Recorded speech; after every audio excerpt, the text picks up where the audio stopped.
लगभग सैकड़ों वर्षों तक विदेशी आक्रांताओं के द्वारा अपमानित होने, लगातार अलग अलग स्थानों पर उनके खिलाफ प्रतिकार होते थे, लेकिन सामूहिक रूप से यह लड़ाई पूरा भारत एकजुट होकर के लड़े, यह दृश्य कम देखने को मिलता था। 1857 का प्रथम स्वतंत्र समर पूरे देश को एकजुट होकर के लड़ने के लिए एक नया उत्साह और एक नए उमंग के साथ आगे बढ़ता हुआ दिखाई दिया है। बहनों और भाइयों, मंगल पांडे के द्वारा बैरकपुर में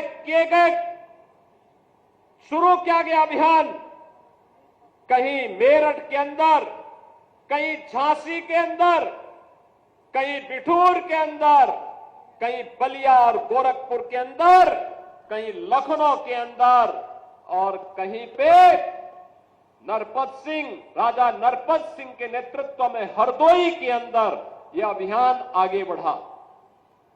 याद करिए क्या जज्बा था।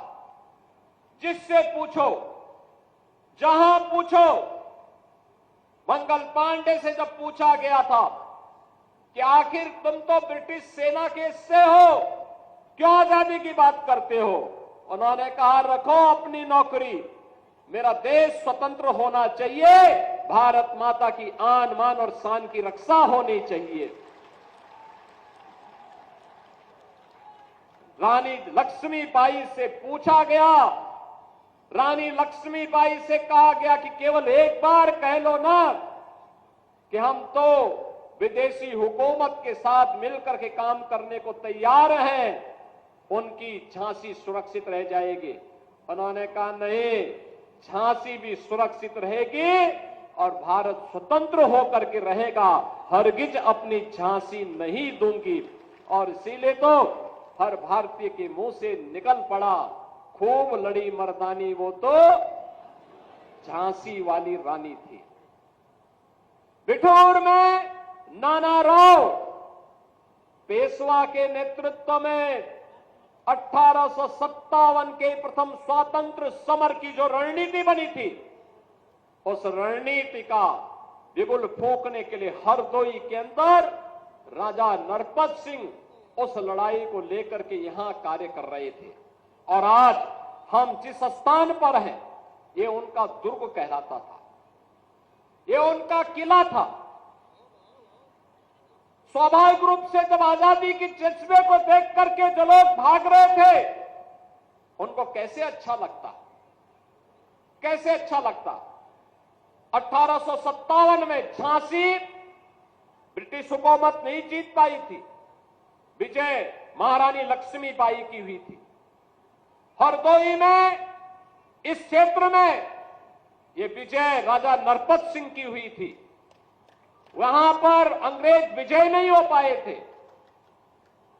ऐसे ही गोरखपुर में बंधु सिंह को वे परास्त नहीं कर पाए थे।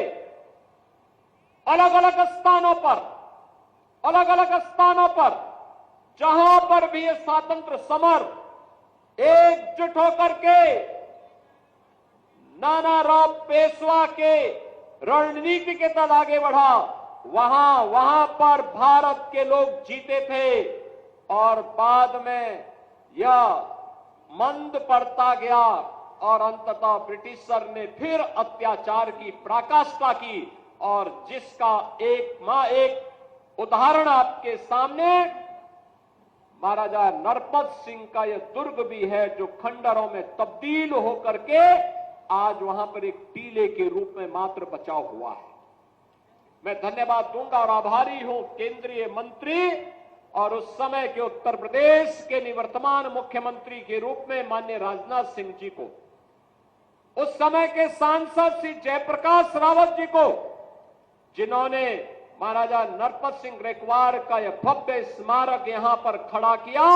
और आज ये स्मारक हम सबको एक नई प्रेरणा दे रहा है। और मैं धन्यवाद दूंगा यहां के लोकप्रिय विधायक श्री आशीष सिंह आसू को, जिन्होंने भारत माता के ऐसे महान सपूत के स्मारक का दर्शन करने के लिए आज मुझे यहां पर आने का अवसर प्रदान किया है।